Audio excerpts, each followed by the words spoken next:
Allow me to introduce the amazing Upa, the world's only exploding ogre. Or is he? Oh, there he is. I mean, surely it doesn't actually... From salami slapping to gnome throwing, Baldur's Gate 3 has been the catalyst for most of the success this channel has seen, and I want to say thank you. What better way to do that than show off the other two less popular titles in the series? Much like the rest of you, I've not only never played these games, but I've also never played a game from this era. Now, Baldur's Gate 1 came out in 1998. That's 25 years ago. To put that into perspective, here are some other things that happened that year. The first mass-produced MP3 player hits the market. Frank Sinatra flew to the moon, missed, and ended up in heaven because he died. And Bill Clinton swears, I did not have sexual relations with that woman. I will admit that going into this, I had some reservations about playing a game that's old enough to buy a beer. But much like Bill Clinton, I ended up getting way more involved than I should have, and much like Frank Sinatra, I died. A lot. At the end of the day, it's still D&D and it's still a fantasy RPG. So, without further ado, let's see what makes Baldur's Gate 1 such an iconic game. After a much needed tutorial, I start my adventure by creating my character. Mortem at Mortismal Gaming has a wonderful new player guide, so if you feel lost while creating your character, he gives some really great pointers. He mentions that elf archers are pretty broken due to their class and race bonuses, and since I'm about as creative as a cardboard box, it's stealth archer for the win. I really didn't want to spend 3 hours rolling for stats, so this is what I went with. After naming my character, it's time to choose the difficulty. This is where I make one of the classic blunders. I went in a bit too confident and chose the core rules difficulty. Do not do this on your first playthrough unless you really enjoy tension headaches. You'll see why later in the video. Now, how about a piping hot cup of lore? Nestled atop the cliffs that rise from the Sword Coast, the citadel of Candlekeep houses the finest and most... Okay, he's taking too long. The short and skinny is that my real parents are with Frank Sinatra. I live with nerds, and my foster dad is panicking about something. Now I need to buy supplies to leave town with him. No problem. Let's stop by the inn and grab some equipment. My hotel's as clean as an elven arse. You need to leave! My proficiency is only in bows, so I grabbed the short bow. But honestly, it's not even really that short. I mean, it's maybe even average, so maybe you could call it an average bow. I'm referring to my peen. With some gear equipped, I say goodbye to Winthrop, but not before robbing him blind for his earlier comment. While looking for my father, some rando tries to murder me for clout, initiating my first combat encounter. Baldur's Gate 1 uses combat known as real-time with pause. When unpaused, the game auto-attacks for you, and sometimes even changes position and casts spells. But at any point, you can pause and change the commands for each of your individual characters. This may not seem very riveting, but when we move on to harder enemies, strategy will become essential for survival. It looks like we're not taking damage, but I think it's just because we're just missing a lot of our attacks.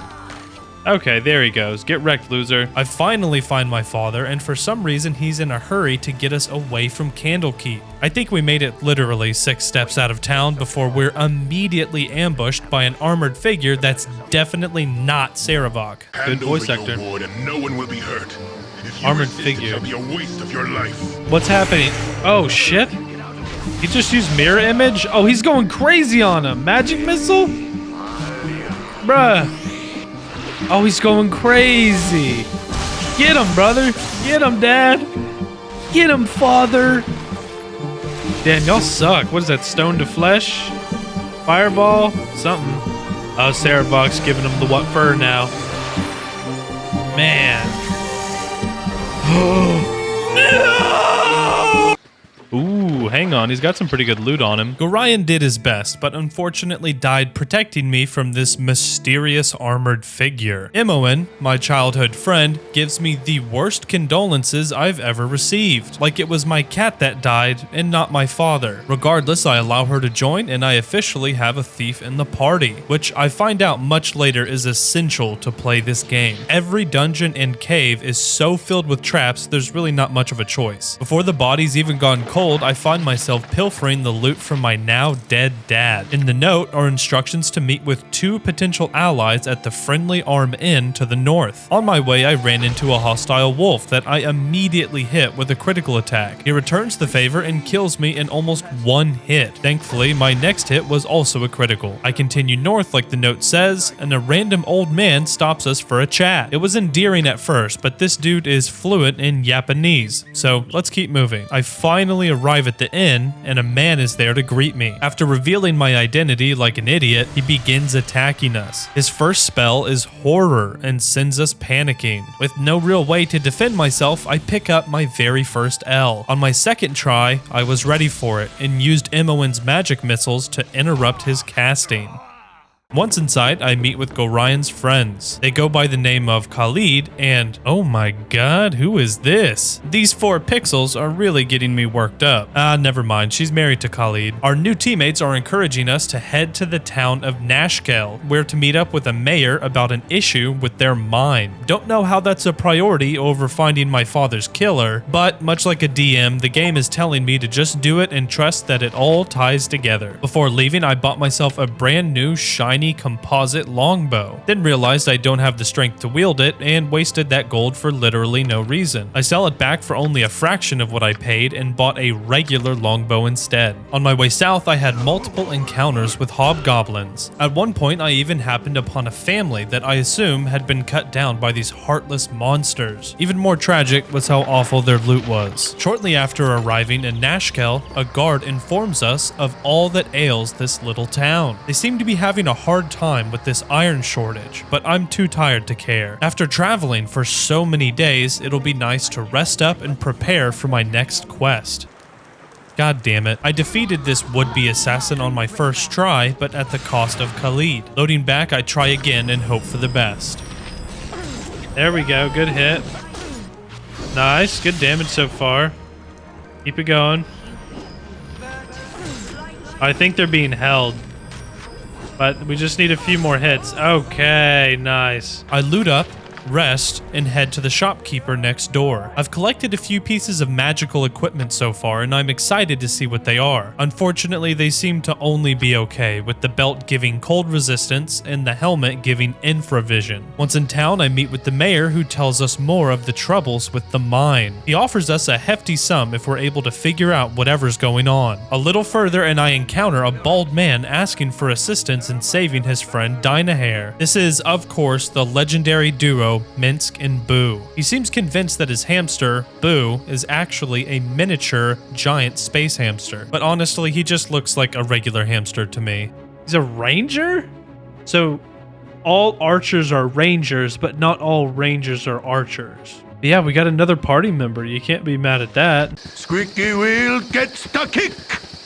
Whatever you say, man. On my way to the mine, I have a really bizarre encounter with an orc named Dorn. I guess the members of his bandit crew tried to kill him and now he's exacting revenge. I help him kill his foes and he requests to join the party. I said yes, of course, because anyone wanting to kill bandits is welcome on the team. But everyone else in the party immediately expresses their concerns. Dorn must have been a bad guy because they really chewed me out here. I wish the game had made this more apparent, because if I would have known everyone would be upset, I would have told him to just kick rocks. Just a little further and I'm pulling up on miners. Wait, hold up. Just a little further and I'm pulling up on people who are gainfully employed at the mine. Once inside, I quickly realize this place is overrun with kobolds. Since they attack in groups and have archers, they prove to be more difficult than you would initially think. As we cut our way through the dank and dark halls, I eventually lose Imoen. I have no clue how to get her back and we're running low on health, so we return to Nashkel. A quick Google search reveals that you can revive team members at a priest location in almost every town. I went ahead and bought some more healing potions and even gave Jaheira some additional uses of cure minor wounds. Surely this will be enough to get us through the last portion of the mine. Once back on track, I run into a big group of archers that keep destroying the group. I had the idea to try luring them out one at a time. Slowly creeping towards them and picking them off one by one, I'm starting to realize is why this class is broken. Arriving at the boss room and I'm struggling quite a bit. We're able to beat him most times, but not before he wipes out most of the team. On my last attempt, he manages to only kill a few of us. Since everyone hates Dorn, I decide to just replace him with Zan, a random magic user that was being held hostage. He's got a flaming sword, and honestly, that's good enough for me. Amongst the delicious loot on the boss's body was also a note explaining everything. Turns out this man, Mullahay, was being paid by someone to poison the iron in this mine with some mysterious fluid. Why someone would do this, we have no idea, but we do have the names and potential locations of his superiors. I'm full on loot and ready to cash out. Returning to town, the mayor pays a small fortune of 900 gold for completing the mission. After all this hard work, it's time for a little fun.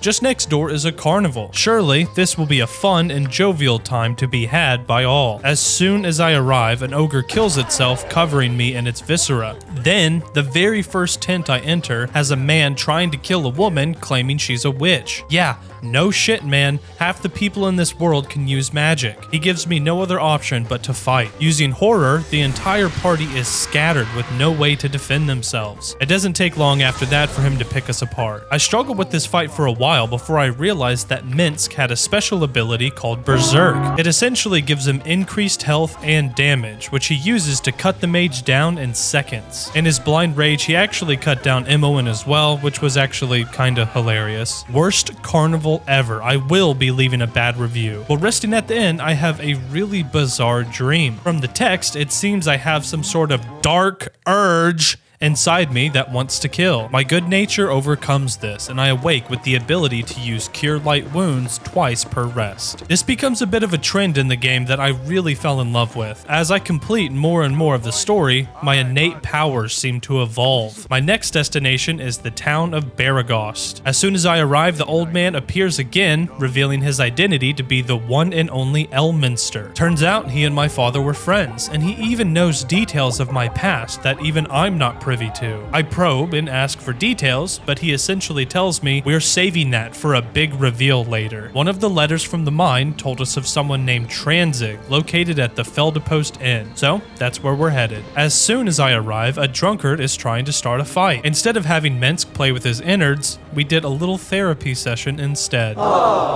Turns out his son wanted to be an adventurer and died pursuing that dream. By the end of it, I de-escalate the situation, give my condolences, and toast to his long-lost son. I'm a 27-year-old grown-ass man, and this stuff just does not get to me. I only cried for like 3 minutes. Upstairs, I found the little rat Tranzig and made quick work of him. Dude, I'm telling you, Minsk is crazy.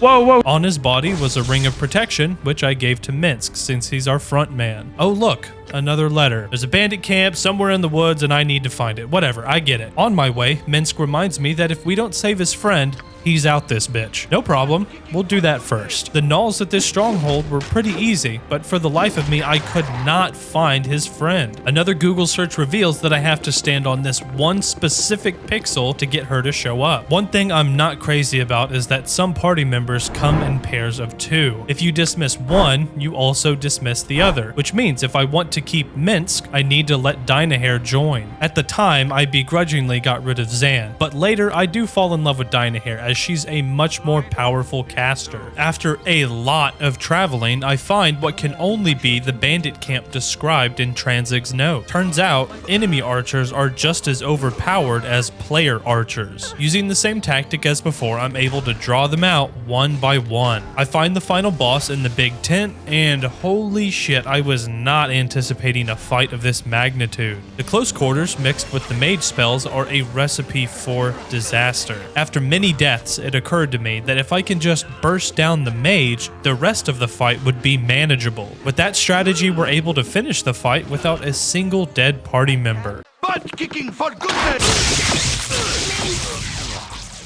What the hell was that? This fight was obviously very difficult, but god damn do they compensate for it. By the time I left this bandit camp, I was actually running out of inventory space to hold it all. I was already enjoying myself, but this is when I really fell in love with this game. Opening a chest and finding a new little gadget that increases my strength by a non-negligible amount is what, for me, gaming is all about. And even 24 years ago in 1998, they had already figured that out. Good for you, BioWare. That's not to say the music isn't stunning and the characters aren't deep. I just love loot. I guess all pieces of parchment have truth serums baked into them because once again, a bad guy has conveniently written down the name of his superiors, their location, the last thing he ate, and his full uncensored social security number.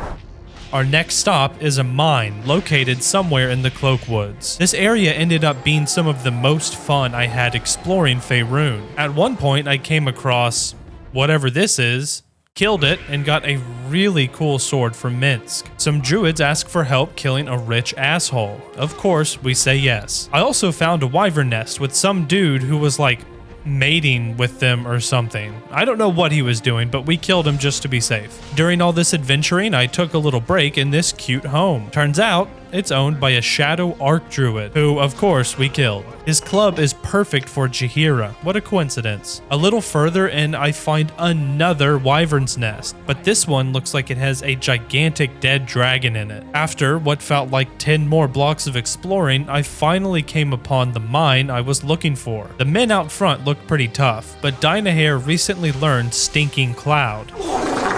How very unladylike.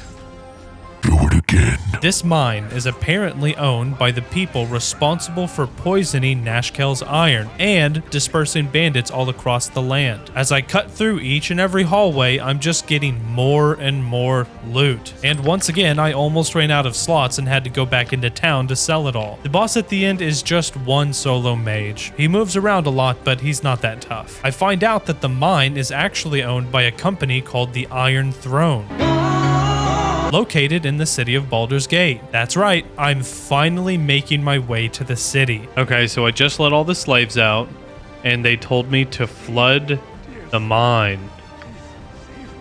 Let's hope everyone got out. Before leaving, I sell whatever leftover items we're not using. I'm currently sitting on a hefty sum of over 30,000 gold. If 900 is considered a small fortune, what the hell is this? Surely the big city will have plenty of shops for me to blow all this cheddar, so let's save it for now.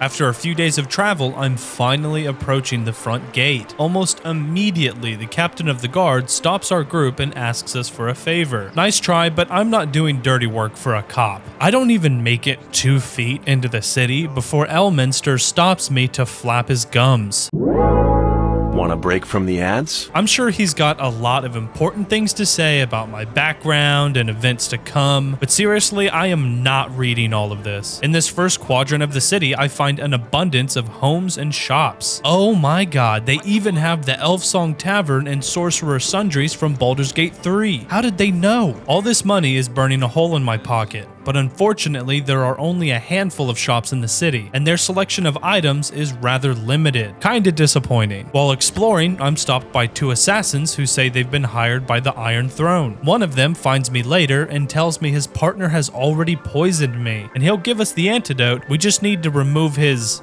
gas or something. I didn't know Baldur's Gate had Taco Bell. Oh, that's another fart and shit joke right next to the other fart and shit joke. Maybe I shouldn't put that in there. He wants me to pick up a cure from the Bitch Queen's temple in exchange for the antidote. No, that's not a joke. They actually call her the Bitch Queen. One of the ladies in the temple has me run another errand, then forks over the gas X. After delivering everything, the assassin mentions he only has half the cure. If I knew that ahead of time, I would have just clobbered his ass the first time I saw him. I went ahead and hunted down the second assassin, and during the fight, a bunch of civilians caught some strays. Sorry about that. With the full antidote, I cure my affliction and head for the Iron Throne. Just like in Baldur's Gate 3, you can waltz in and either lie or grease the guards for practically unrestricted access. One of the guards mentions seeing shapeshifters here in the building. They're turning into people of great importance, such as the leaders of the other trading companies. Near the top of the tower, I interrupt an important meeting and I'm forced into combat. As per usual, we're getting destroyed by the mages. It finally occurred to me that maybe I should use some of these potions instead of continuing to hoard them. That, mixed with the haste buff, and the fight becomes a bit trivial. I learned that Rieltar Anchev, the leader of the Iron Throne and Saravok's foster father, is back at Candlekeep.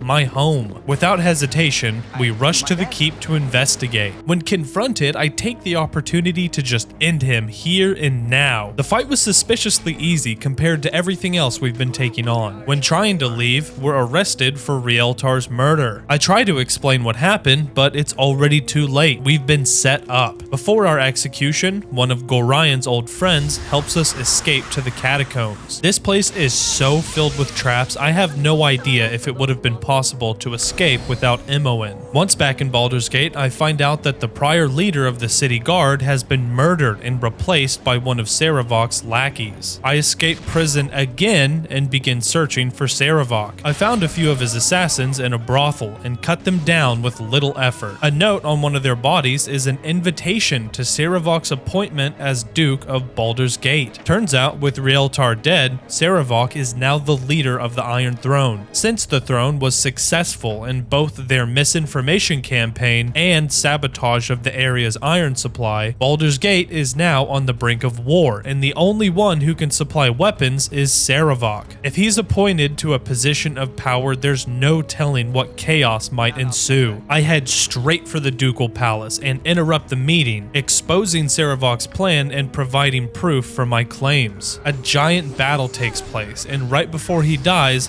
Saravok escapes. The now exposed leader of the Iron Throne is retreating to an underground temple beneath the city. I have a feeling this is probably going to be the final fight of the game, so I stock up on potions and head underground. On my way, I find myself having to fight some really robust undead that are kind of whooping my ass. I can't afford to lose even one single member of the party, so I take my time and slowly creep through the maze. Once at the temple, Saravok reveals our true identities. He's a child of Baal, and so am I. Thanks to Gorian's teachings and my chaotic good nature, I was able to shed my lineage and emerge a kind and helpful soul. Saravok obviously followed a different path. His plan was to create so much death and chaos that he would ascend to godhood and assume Baal's place as the Lord of Murder. This is our only chance to stop Saravok and save Baldur's Gate. I've fought many a man and monster throughout Faerun, but this encounter is by far the most difficult. Saravok charges down with his two-handed sword, killing each party member in just a few hits. His strongest cohorts fight alongside him, throwing all sorts of spells to panic or confuse us. I started by trying to burst down just Saravok, which didn't work. Then I tried covering the area in Stinking Cloud and Entangling Vines, but the enemy's spell saves are so incredibly high it's pointless. I even tried giving Dynahair a whole new roster of spells, hoping somehow we could incapacitate them. After an entire hour of dying over and over and not getting even close, I come to the realization that I must be under-leveled. The XP cap in the base game is around level 8, and I am nowhere near that. Looking back, I should have taken more time to explore and try the side missions in the city and the surrounding areas. I know I'm gonna get shit for this, but I went ahead and turned down the difficulty, something I should have done when I first started the game. I think I turned it down a bit too much because Saravok died in like 2 hits. And that's the end of the story. This ominous cutscene plays after his death, and it's pretty clear they're setting up for the sequel. Now, here are my thoughts on the game that no one asked for. This is legitimately, in my opinion, a top-tier RPG, even by today's standards, primarily because of the D&D mechanics and of course the world building. Looting and building characters is just as fun in Baldur's Gate 1 as it is in any other modern-day RPG, and there is tons of build potential here. With so many classes and subclasses, you'll feel like a kid in a candy shop during character creation. Exploring the world was also incredibly fun, and I really only scratched the surface. There was so much more fun and interesting things that happened that didn't fit into the video, and honestly, you'll just have to experience it for yourself. To summarize, Baldur's Gate 1 is hilarious, difficult, and just so much fun to explore. I sincerely hope you give it a shot. Huge shout out to the members. Thank you so much for supporting the channel. Members get access to additional perks like extra uploads and early ad-free access to our regular uploads. If you're interested in becoming a member, check the description for more details. See you all in the next one. Later.